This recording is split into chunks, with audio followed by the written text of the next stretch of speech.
Let's talk about the Easter egg. The Easter egg to Guardians of the Galaxy, the one that James Gunn swears is there, but no one's been able to find. I tried decoding the stellar addresses that are in the movie. I even looked up real-life star charts in the Andromeda Galaxy. But then I thought, what if the answer is that we're all looking too small, and instead of looking for one Easter egg contained in the movie, we need to look at the entire movie itself? Well, on my planet, there's a legend about people like you. It's called Footloose. This scene is referencing the movie Footloose, where Kevin Bacon plays Ren McCormick, a teen from Chicago who's forced to move to a small town where dancing is illegal. He gets involved with Ariel, whose father, Reverend Shaw Moore, is the leader of the spiritual community. With Ariel's help, they convince Shaw to allow them to hold a dance. Peter is obsessed with Footloose. Like in Footloose, the movie? Exactly like Footloose. Is it still the greatest movie in history? In a Billboard article from 2014, James Gunn said this scene was Chris Pratt's idea. They both agreed that Peter Quill, who was taken from Earth at age 10 back in the 80s, would have idealized Kevin Bacon's character in that movie. And it makes sense. Every kid in the 80s wanted to be either Ferris Bueller or Ren McCormick. Ferris was universally loved by almost everyone, but Ren was the cool outsider. Not everybody got him, you know? All of the Guardians are Ren McCormicks.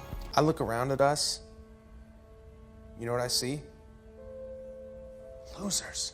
But is it just a coincidence that Chris Pratt came up with the Kevin Bacon monologue, or is it a clue to a wider theme that embodies the entire film? Look at all the similarities between these movies. The villains in both movies are religious ideologues trying to reform their communities. They are each introduced in the middle of a violent sermon. Shaw talks about how God could simply purify the world with fire, and Ronan says that Xandar is a disease that he will cure. Shaw wants to save the town of Beaumont from sin, and Ronan wants to save the galaxy from the sin of Xandar. Ronan's throne even looks like a large cross, and the symbol of the Kree is a triangle clearly representing the Holy Trinity. Shaw can't forgive himself for the death of his son, and Ronan can't forgive Xandar for the death of his father. Shaw is metaphorically washing his congregation in the blood of Jesus, while Ronan is literally washing in Xandarian blood. And Shaw is distant from his own family, while Ronan has been disowned by the Kree Empire, his extended family. And they're both followed by beautiful young women. Ronan is assisted by Thanos' daughter Gamora, while Shaw's daughter Ariel attends church services, but secretly, she sneaks off to dance with the other teens. Both have plans to escape their domineering fathers.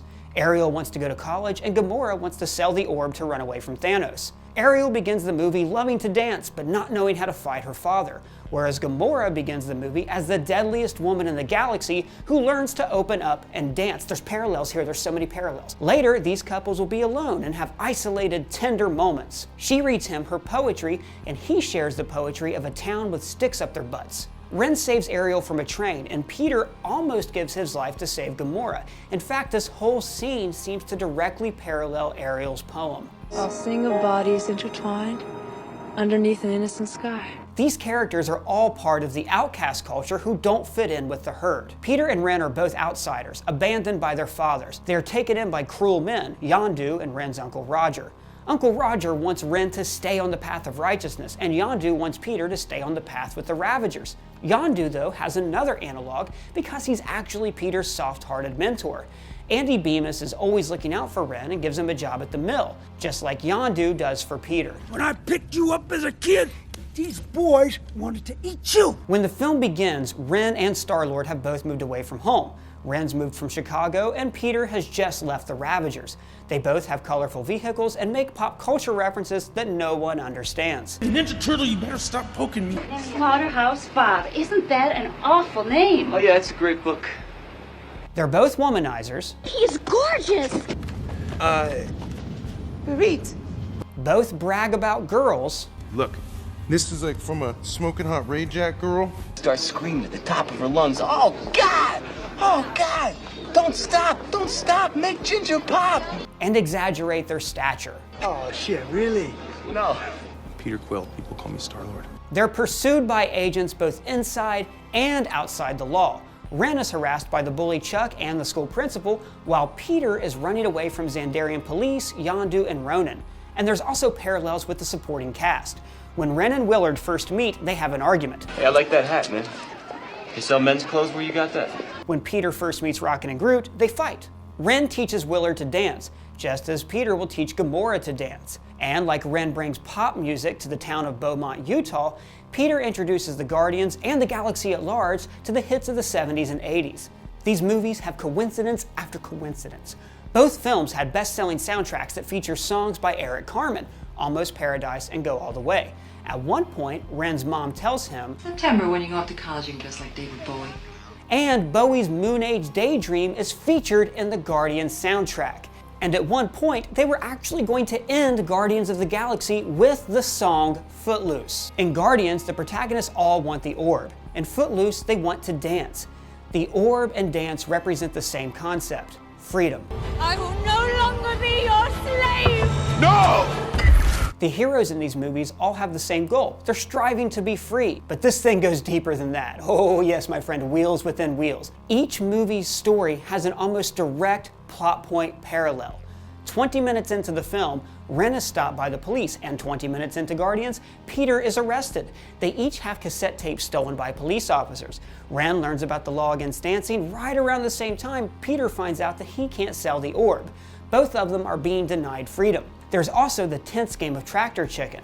Now, after Ren wins, he forms a core group of social misfits: Willard, Rusty, and Ariel. Rocket also plays a game of chicken when he uses a mining pod to destroy Sakaran forces. After this battle, Peter unites the Guardians and the Ravagers as a group of social misfits. Both groups go to places that exist outside of the law to exercise their freedom.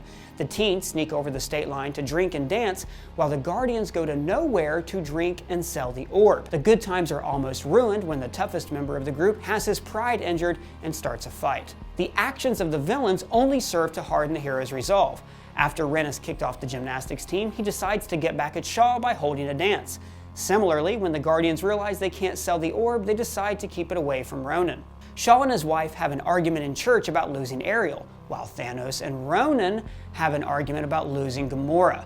The villains can't maintain a united front. Ronan abandons Thanos, and Shaw shuts down a book burning. Go on home, all of you. Go and sit in judgment on yourselves. And I think that's really good advice that some movie studios ought to listen to. We have shots fired! Shots fired.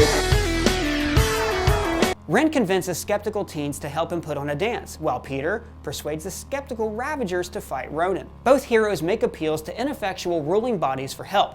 The town council is controlled by Shaw, and Xandar is powerless to stop Ronan. Each hero is assisted by his rebelling love interest, who has knowledge of the villain's inner workings. Ariel gives Ren Bible verses to read at the town council, while Gamora gives the Guardians the layout of Ronan's ship. The outcasts gain helpful knowledge from their elders. The Collector tells the Guardians that the Power Stone can be used by sharing its energy, and Andy tells Ren that his mill is outside the town limits, thereby allowing them to convert the mill into a prom and have the dance legally. Both films have a montage leading up to the big finale. The Guardians are getting ready to fight, and the teens are decorating the mill for the dance. After an inspiring speech, Sometimes things don't make any sense. Usually life takes more than it gives, but not today.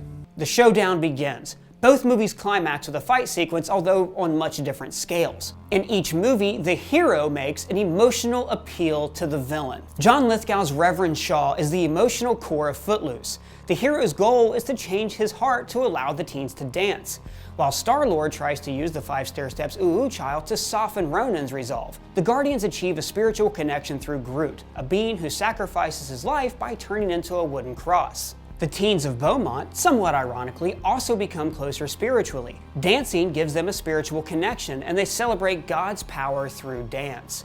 Leaping and dancing before the Lord. At the end of each movie, the power of dance defeats both villains. Dancing? Wow. It's the greatest thing there is. Dancing is a social activity that requires one to cut loose, abandon social fears, and embrace being part of a larger whole. And this is the character arc of every hero in Guardians of the Galaxy and in Footloose. Each film ends with dancing. The freedom everyone has long sought has been achieved. At the moment the protagonists are fully unified, the air is filled with star-like particles, symbolizing that a celestial power has blessed their pursuits. But I saved the best parallel for last. Both heroes dance in abandoned areas, Planet Morag and an old warehouse. These dances are extremely similar. They begin with starting a cassette tape. Obviously, Ren is a gifted gymnast and Star-Lord only has a space gadget, so they don't perform the exact same moves. But these similarities are uncanny. The The shots are similar even if the dance moves are dumbed down for Chris Pratt. So I believe that the Lost Guardians Easter egg is that this entire movie is Footloose in space. But what do you think? Are there too many similarities to be a coincidence? Let me know in the comments below. For Screen Crush, I'm Ryan Airy.